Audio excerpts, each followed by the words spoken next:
Thank you so much for sticking with us on 10 News at Noon. I'm Katie Inman alongside our meteorologist Cassie Nall. We want to go ahead and get started with a check of our forecast on this Monday. Cassie, I've got to say, yesterday I was so pleasantly surprised to see the sunshine. I was like, I didn't expect this. Let's make the most of it. And now I have a sunburn. So oh, good. Yeah, you really enjoyed it. A little too much of a good thing.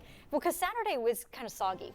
We had the off and on rain chances kind of all day long, and then Sunday, complete contrast to that. Beautiful, low humidity, nice breeze. It was great. And today looks really nice outside too, but things are about to change as we go through the night tonight and into the day tomorrow. Currently 71 degrees now in Knoxville. We're looking for highs to get up to around 80 degrees this afternoon. But then we have a weather impact alert that begins overnight tonight because of the possibility of very heavy rain, gusty winds, and potentially a few strong storms for your Tuesday morning commute. Then another round of activity moves in late Tuesday night, overnight into the first parts of the day. On Wednesday also could be heavy rain, gusty winds, and a few strong storms too. We'll break down more details with this forecast for you and that weather impact alert coming up. Katie? All right, Cassie, thank you. A 24-year-old from Illinois is facing charges after police say he was involved in a shooting at the parking lot of Dolly Parton's Stampede over the weekend. A man died in that shooting. Police say they responded Saturday evening around 7:30 after reports of a shot going off in the parking lot. When officers arrived, they found two men in a car. Police say Evan Cogdill, pictured here, had his handgun and it discharged and a bullet hit Jacob Inselman. First responders took that 22-year-old to the hospital where he later died. Cogdill is now facing charges and is charged with criminally negligent homicide. Both men are from Illinois. Tomorrow, Knoxville City Council members are set to discuss Mayor India Kincannon's most recent city budget proposal. On Friday, Mayor Kincannon gave her next to last State of the City address. The new budget is close to $500 million. She explained the biggest chunk of that money will go toward paying first responders. This spending plan calls for no tax increases. City Council has to approve the plan before it can actually go into effect, though. Kincannon also proposed $1.4 million for zoo projects, including a rhino exhibit, $8 million for affordable housing, and a $500,000 contribution for a Habitat for Humanity community in the East Knoxville Alice Bell community. The proposal calls for having roughly $1 in every $5 of that budget going toward police and fire salaries and their benefits. And the mayor also proposes adding 5 uniformed Knoxville police positions, which is the first in years. Now let's go ahead and take a break from our headlines and get another check of the forecast with our meteorologist, Cassie Nall. Hey, Cassie. Hey there, Katie. We'll pick it up right where we just left off. Your 3-day forecast showing those weather impact alerts for the morning tomorrow and then again late Tuesday night, overnight into the day on Wednesday. So let's kind of give you the brief overview here, and then I'll give you a more detailed outlook with your full forecast. Today, quiet. Highs near 80, passing clouds, nothing exciting happening. Overnight tonight, though, things begin to change. We'll have showers and storms arriving onto the plateau probably between about 2 and 4 a.m. and then between around 4 and 6 a.m. that will begin to arrive into the valley. Now, you're probably looking at this and being like, whoa. Yeah, the colors on this graphic simply indicate how heavy the rain could be. So seeing oranges and reds on here at 6 a.m. tomorrow morning indicates the possibility of heavy rain during your Tuesday morning commute as folks are heading out on the roads and kids are trying to head out to the bus stops. This is all going to get out of here by mid-morning, and then another chance for a little bit of redevelopment tomorrow afternoon. But the fact that the Storm Prediction Center has basically areas from I-75 westward highlighted in a level 1 out of 5 risk for a few of those storms to potentially produce damaging winds is also part of the concern with tomorrow morning. I'll have more with your full forecast in just a little bit. Katie? All right, Cassie, thanks. Up next in sports, several Vols are heading to the NFL. After the break, our sports team breaks down the Big Orange draft picks.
With the 37th pick in the 2026 NFL Draft, the New York Giants select Colton Hood, defensive back, Tennessee.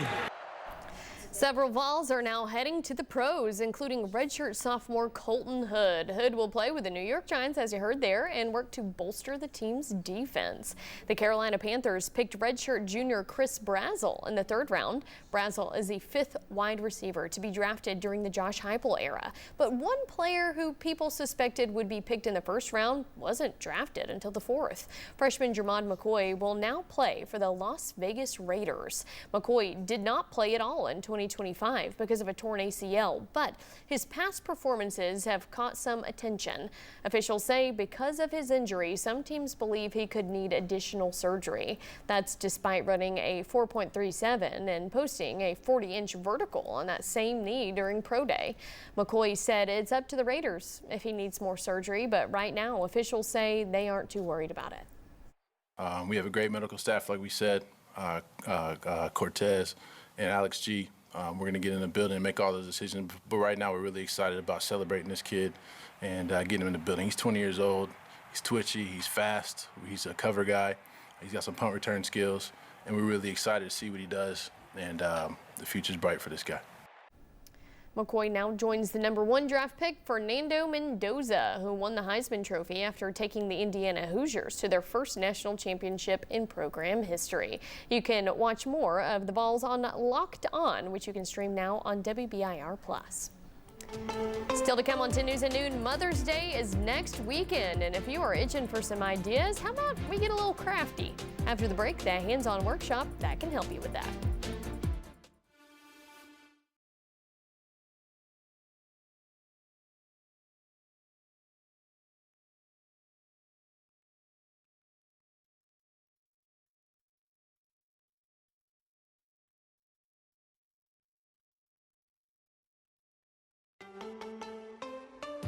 Katie. Yeah, Caitlin. Yep. Okay. Caroline. Yeah. Caroline, Caitlin, Katie. Yeah, easy. Yeah. Perfect. Okay, so this is what we're talking about. The workshop is for the floral hoops, Yes. we call them. And then also there's another workshop.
All right, folks, after a warm and quiet day today, weather impact alerts for Tuesday morning and again Tuesday night overnight into Wednesday. We haven't had one of these in a while.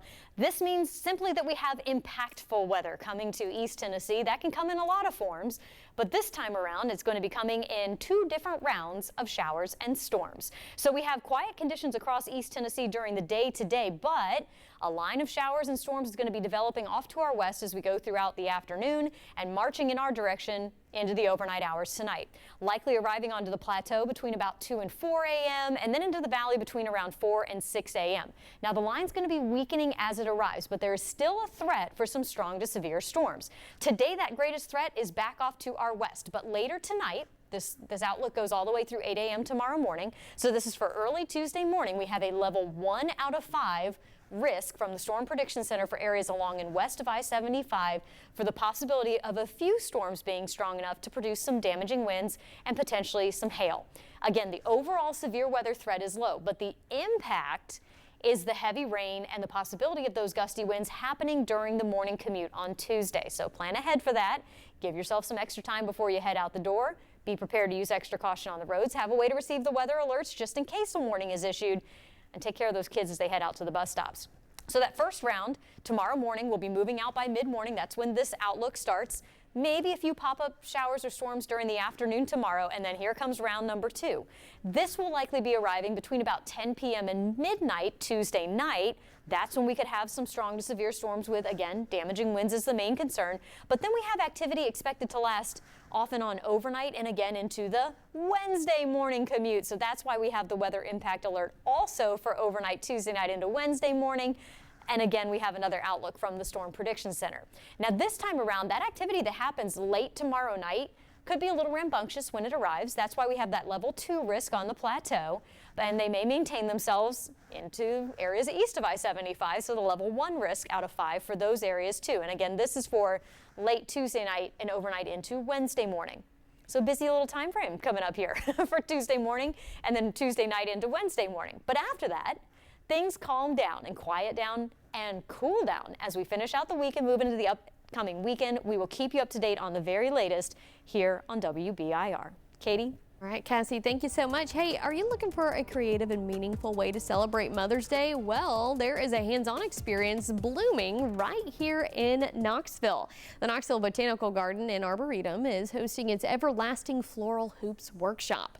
You can play with dried flowers to create nature-inspired everlasting floral hoops. You're seeing some pictures there and live in action. We have some here. We also have Caitlin, who is with the Knoxville Botanical Gardens, and Caroline, who is a self-described maker and a creative all in one. So first up, let's sort of address the elephant in the room here. We have got these beautiful floral hoops here on the table. So sort of explain what these are, how they're made. Okay, well, these are my floral hoops.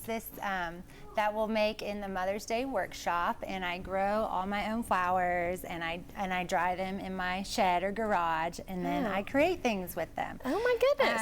And so this is a little hoop. If you want to try your hand at this, Caroline said, "I don't know if you want to try." I'm like, I love to get my hands on stuff. I love to be interactive. Yes, so you just simply take a stem. This is lavender. It smells great, and you just weave it in and out of the jute twine. And during the workshop, you'll have a wide variety of dried florals to choose from. And I'll teach you the basics of just how to create a meadow for your wall, and it'll last for years.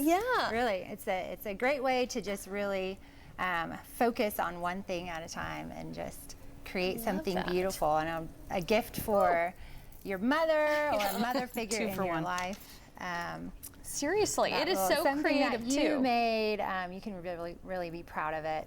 Right, I love that, and I love the inclusion of the dried florals.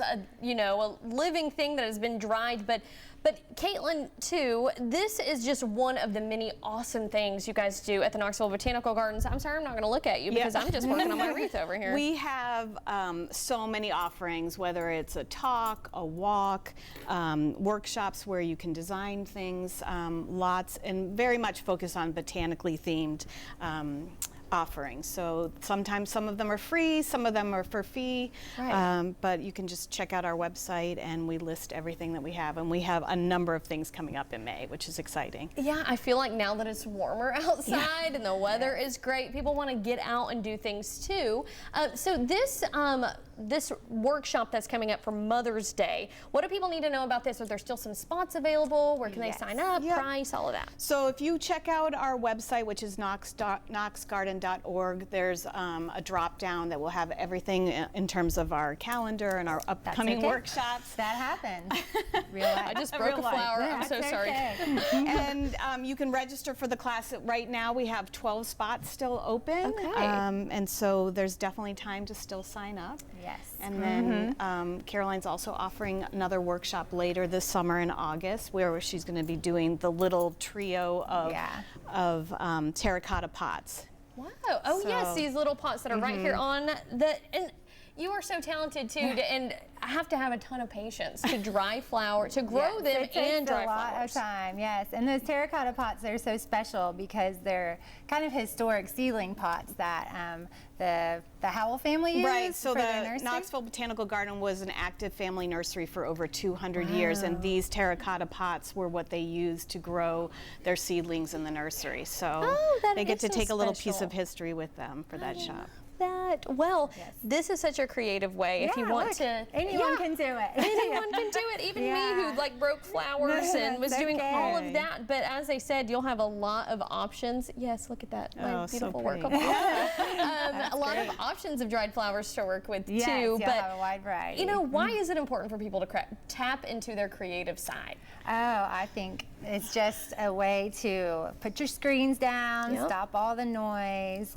You know, there's no AI at all involved in it, so you can trust the process. It's just true, good, and beautiful, and you really get a sense of satisfaction when you create something. You know what? I love that. Yeah. You know, you're using your hands, you're using your brain, you're getting creative. And if you would like to do this, as I said, you can go online, find more info, reserve your spot, or you can even look ahead to see what you may be able to make work. And you can go to the botanical gardens anytime to enjoy the Absolutely. beauty. There's always inspiration there all year round. All right. So, Well, ladies, thank you so much for coming Yeah, on thank and you joining so us much. and teaching me a new skill today. You did great. Thank you. Ready for Mother's Day. Yes, you are. Thank you. All right, Cassie, we're going to send things back over to you now. Actually, no, we're not, Cassie. Just kidding. We're going to go to break. We'll be right back after this.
Coming up today at 4, I'm going to get even more crafty. We are sharing a story behind a Knoxville yarn and crochet shop that is celebrating some decades here in East Tennessee. We're going to go to Loopville in Bearden.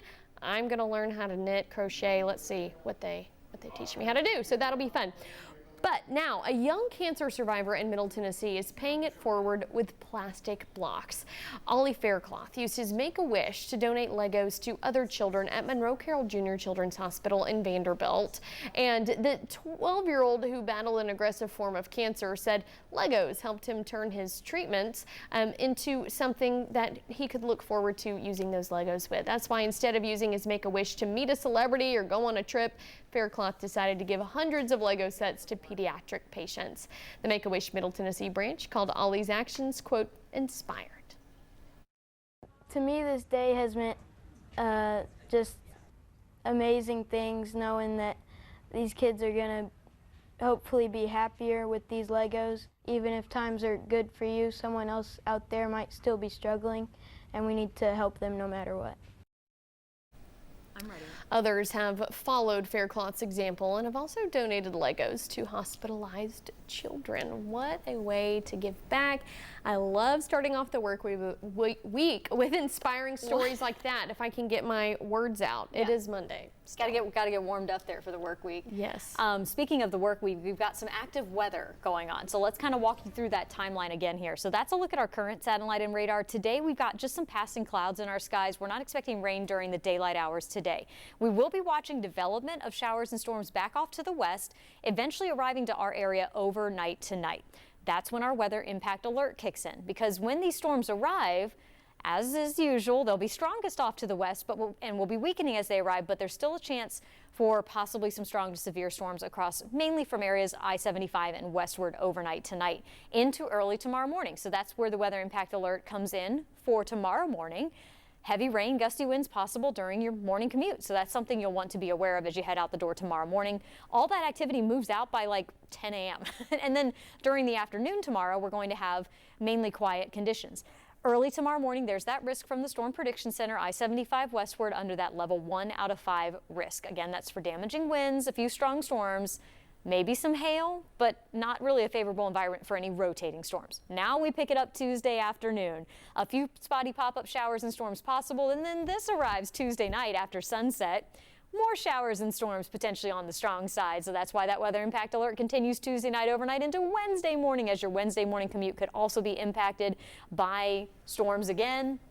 And again, a level 1 risk for areas along and east of I-75. The plateau is under a level 2 out of 5 risk. So one more look at that 7-day forecast for you right there.